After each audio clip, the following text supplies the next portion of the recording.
Now I want us to talk a little bit more about what's happening when we launch terminal. Notice here this first line, last login. That's telling us the time and date that we last logged into Unix. Every time we open a new window, it logs us into Unix again as a new Unix session. And we can have several of those open at once. I'll use Command N to open a new window. And now you see that I have a different last login time. There's no problem having several of these open once. Each one is a Unix session, and each time I'm being logged in as Kevin. I'm being automatically logged in on the Mac. Other Unix systems don't automatically log you in. You would put in your username and your password for it to know who you are. But your Mac already knows who you are. Now, if you're using your Mac as a single user environment, that may come as a bit of a surprise to you because you may not even think about the fact that you are logged in as you.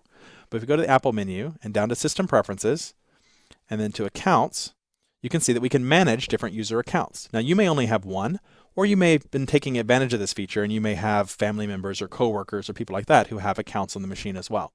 But for a lot of people, they just use a single user account, and under login options, you may even have automatic login set to true, in which case you don't even enter your username and password then. It remembers it and does it for you.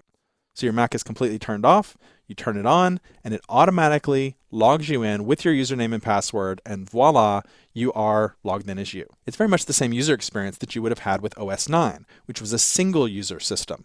But once we moved to OS 10, with this Unix underneath, Unix is fundamentally a multi-user environment. Even if you're only using it for just you, it still has all those multi-user features. And that's going to have some implications later on that we'll need to talk about. So realize this, that when you first fire up your Mac, you are being logged in as a user, even if you don't explicitly put in your username and password. And therefore, when you start your Unix session using the terminal, you're also being logged in as that user. So the next I want us to look at the second line and see what's going on here. What we have to begin with is what we call the command prompt. This is prompting us for some action.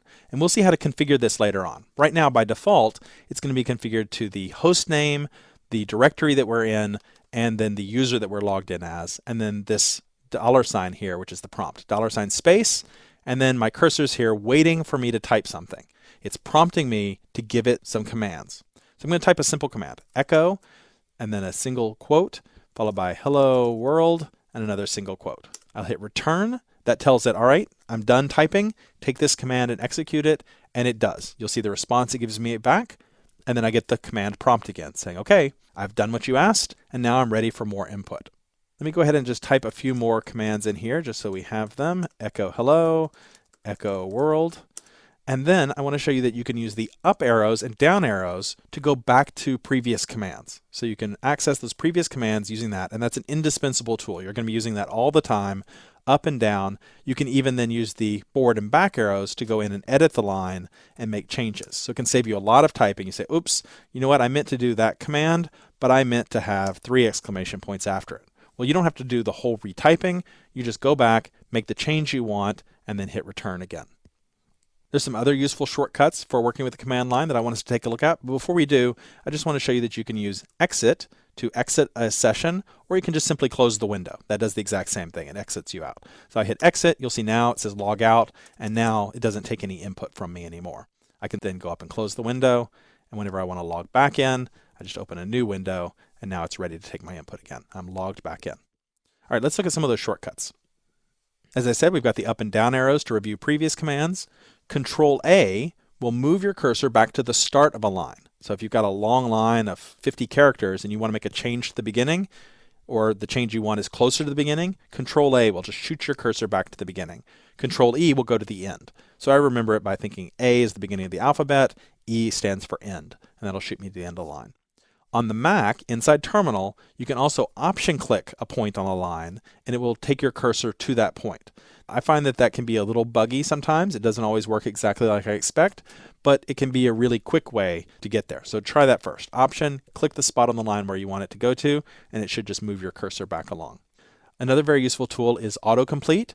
If you're in the middle of typing something and then you hit Tab, it'll try to guess what the rest of it is based on the available commands or the available file names. So that's really useful. If you want to type a whole file name, you don't have to type the whole thing. You can just type enough that it can tell the difference and hit Tab, and it'll finish it for you.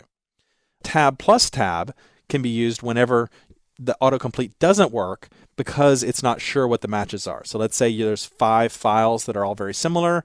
you type the first few letters and it can't tell from that which one you want, tab will show you a list of what all of those possible matches are.